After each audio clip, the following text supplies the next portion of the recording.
আমাদের যে পলাতক বেগম লক্ষণ সেন উনি গত রাতে একটা সাক্ষাৎকার দিয়েছেন রয়টার্সের সাথে। সেখানে উনি বলেছেন যে উনি স্বেচ্ছায় সারেন্ডার করবেন, ডিসেম্বরে উনি বাংলাদেশে আসবেন সকল নেতাকর্মীকে নিয়ে এবং সে বিচারের মুখোমুখি হবে আর কি। তো সেটা নিয়ে এবং একই ধরনের ইন্টারভিউ কিন্তু উনি গত কয়েকদিন আগে এনডিটিভি ভারতের একটা গণমাধ্যমকে দিয়েছিলেন লিখিতভাবে যে উনি খুব দ্রুত দেশে ফিরবেন আর কি। এবং আওয়ামী লীগের নেতাকর্মীদের এই যে মিছিল, তাদের প্রতিষ্ঠাবার্ষিকী পলাশী দিবসে 23শে জুন, সেটাকে কেন্দ্র করে ঝটিকা মিছিল রাতের গভীর অন্ধকারে অথবা অনেক ভোরে সেগুলো করে টোরে তারা বলবার চেষ্টা করেছে যে নেত্রী আসবেন, বাংলাদেশ হাসবেন, রাজপথ কাঁপবেন, এই ধরনের কথাবার্তা বলেছেন আর কি। এখন অবভিয়াসলি গণমাধ্যমে সব জায়গাতে আমাদেরকে এই প্রশ্ন করা হচ্ছে আসলে কি নেত্রী সত্যি সত্যি ফিরে আসতেছে কিনা, এবং এইবার ডিসেম্বরে আর মিস হবে না। এখন দেখেন 24-এ পালিয়ে যাবার পরে এই ধরনের গুজব কিন্তু আওয়ামী লীগ বেশ কয়েকবার প্রডিউস করেছে। আপনাদের মনে থাকার কথা যে বিজয় দিবসে 24শে ডিসেম্বরে নেত্রী আবার ফিরে আসবেন, তো বিজয় দিবসে আসলেন না। 25-এর মার্চে উনি ফিরে আসবেন, তো 25-এর জুনে প্রতিষ্ঠাবার্ষিকী, 25-এর আগস্টে উনি ফিরে আসবেন। এই যে ইউনূস সরকার বিদেশে গেছে, পালায়া চলে গেছে, আর আসতেছে না, তো 25শে ডিসেম্বর তো ফিরবেন। তারপরে হচ্ছে হাসিনা ছাড়া, আওয়ামী লীগ ছাড়া নির্বাচন হতে পারবে না, নির্বাচন হয়ে গেছে।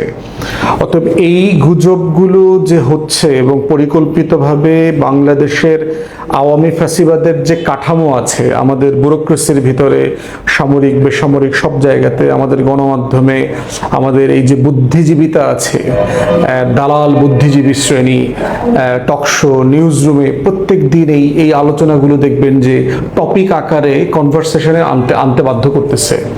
মানে এটা তো আমরা নির্ধারণ করি না, আমাদেরকে বাধ্য করতেছে এই বিষয় নিয়ে কথা বলবার জন্য। হাসিনা ফিরবেন, এই বিষয়ে আপনাদের কি বক্তব্য? অ্যাজ ইফ মানে এটা একটা বিশাল গুরুত্বপূর্ণ ঘটনা। প্রথম কথা হচ্ছে যে শেখ হাসিনা ফিরুক, সমস্যা কি? শেখ হাসিনা বাংলাদেশের নাগরিক, তো সে তো বাংলাদেশে ফিরতেই পারে, তাকে কোনোভাবে তো আমরা এই কথা বলছি না উনি বাংলাদেশের নাগরিক না, উনি কখনো ফিরতে পারবে না এই দেশে, ওনাকে ঢুকতেই দিব না, আসতেই দিব না, এই কথা তো আমরা বলতে পারবো না। উনি বাংলাদেশের নাগরিক, ওনার এখানে ফেরার অধিকার আছে। দ্বিতীয়ত হচ্ছে ওনার যদি ভ্যালিড পাসপোর্ট থাকে, টিকিট কেটে চলে আসুক বাংলাদেশি পাসপোর্ট দিয়ে। যদি বাংলাদেশি পাসপোর্ট না থাকে, দিল্লিতে উনি বাংলাদেশের যে হাই কমিশন আছে, হাই কমিশনের ট্রাভেল ডকুমেন্টের জন্য আবেদন করুক। ট্রাভেল ডকুমেন্ট বাংলাদেশ সরকার ইস্যু করে দেবে, উনি বাংলাদেশে চলে আসবেন টিকিট কেটে। আসার পরে কি হবে? উনি যদি শুভেন্দু অধিকারের সাথে অথবা দিলীপ ঘোষ অথবা হেমন্তের সাথে যোগাযোগ করে আসেন, তাহলে স্থলবন্দরে কোন জায়গা দিয়ে ঢুকবেন উনি জানালে ওখানে তাকে বাংলাদেশ সরকার সম্বর্ধনা দেওয়ার ব্যবস্থা করবে। যেহেতু উনি ওয়ারেন্টভুক্ত আসামি, ইন্টারপোলের ওয়ারেন্ট আছে ওনার বিরুদ্ধে, ওনাকে বাংলাদেশ সীমান্তে ঢোকার সাথে সাথে হ্যান্ডকাফ পরিয়ে দেওয়া হবে। হ্যান্ডকাফ পরিয়ে পুলিশের ভ্যানে করে নিয়ে আসা হবে পুরো পথে। উনি যদি বিমানে আসেন, এয়ারপোর্টে নামার সাথে সাথে ওনাকে এখানেও হ্যান্ডকাফ পরানো হবে। হ্যান্ডকাফ পরিয়ে বিমানে করে প্রিজন ভ্যানে করে কাশিমপুর অথবা কেরানীগঞ্জ কোথাও নিয়ে যাওয়া হবে, অথবা সরাসরি কোর্টে নিয়ে যাওয়া হবে। কোর্টে হয়তো ওনার উকিল জামিন চাইবে, জামিন নামঞ্জুর করে দিয়ে তাকে আইসিটি সরাসরি জেলখানায় পাঠিয়ে দেবে। এবং বিচারিক প্রক্রিয়াটা কি দেখেন, তার আসাদুজ্জামান কামাল, তাদের বিরুদ্ধে কিন্তু গণহত্যা, মানবতা বিরোধী অপরাধের যে বিচারের রায় কিন্তু ইতিমধ্যে হয়ে গেছে। আপিল করবার সময় চলে গেছে, বাট স্টিল সুপ্রিম কোর্টের অ্যাপিলেট ডিভিশন চাইলে গ্রেস পিরিয়ড দিয়ে তাদের যে ইনহেরেন্ট ডিসক্রিশন আছে, ডিসক্রিশন ব্যবহার করে তারা তাকে আপিল করবার সুযোগ দিতে পারে। যদি সুযোগ দেয় তাহলে আপিল প্রসেস কন্টিনিউ করবে, যদি সুযোগ না দেয় তাহলে মৃত্যুদণ্ডর ব্যাপারে যেটা কার্যকর হওয়ার কথা, মৃত্যুদণ্ড কার্যকর হবে তার এবং তার নেতাকর্মীরা যাদের বিচার শুরু হয় নাই তাদের বিচার শুরু হবে। এবং এই সবগুলো বিচারে যেন ইনসাফের সাথে হয়, ন্যায্যতা মেনে হয়, আমাদের আইন আদালতের যে কাস্টমারি জাস্টিস ডিসপেন্স করবার অব্লিগেশন আছে সেটা মেনে হয়, এটা আমরা সবসময় বলে আসছি। এটা হচ্ছে রেগুলার প্রসেস। অতএব আমরা বাংলাদেশের গণ অভ্যুত্থানের পক্ষে শক্তি যারা আছি, আমরা সবাই প্রস্তুত এই বেগম লক্ষণ সেনকে তার এই পলাতক জীবন থেকে, দিল্লি থেকে বাংলাদেশে ফেরত আসার ব্যাপারে স্বাগত জানাবো আমরা সবাই।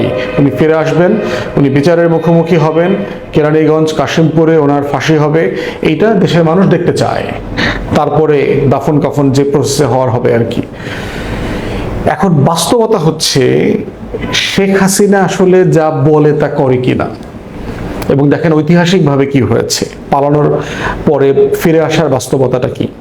শেখ হাসিনা জুলাই আগস্টে কতবার বলেছে শেখ হাসিনা পালায় না, শেখ হাসিনা পালায় না, শেখের বেটি পালায় না, এই ধরনের কথাবার্তা তো বহুবার বলেছে।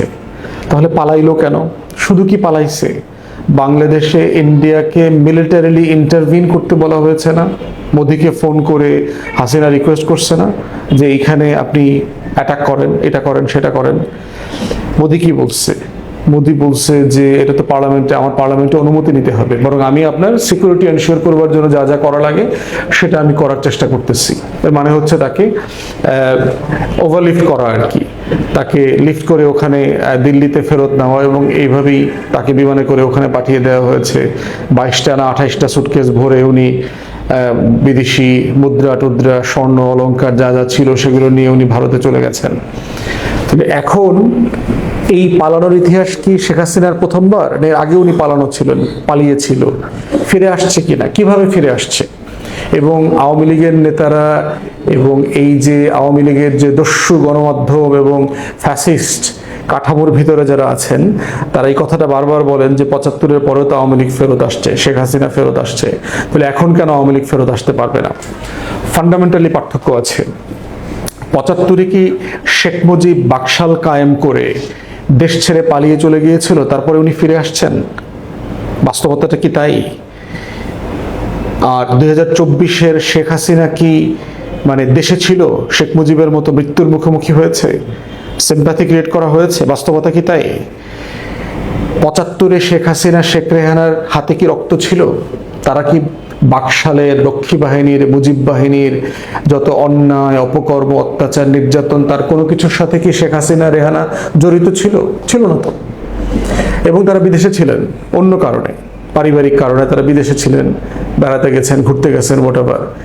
তাহলে তাদের সেখানে ফিরে আসা আর 24-এর শেখ হাসিনার গণহত্যার আসামি, মানবতা বিরোধী অপরাধের আসামি, 24-এ শত শত হাজার হাজার মানুষকে খুন করার আসামি, video audio evidence, live evidence আছে।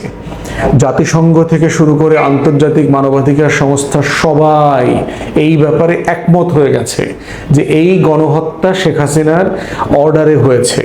অডিও ক্লিপ আছে, ইনস্ট্রাকশন দিচ্ছে, লিথাল ওয়েপন ব্যবহার করার জন্য বলছে, মিলিটারি গ্রেডেড ওয়েপন ইউজ করা হয়েছে। আমাদের যে পুলিশের, র্যাবের, বিজিবির, আর্ম ফোর্সেসের যে স্পেশাল ইউনিট আছে, তারা 7.629 এই ধরনের 12 মিলিমিটার হাবিজাবি এগুলো মানে যুদ্ধক্ষেত্রের যে অস্ত্র সেগুলো ব্যবহার করেছে।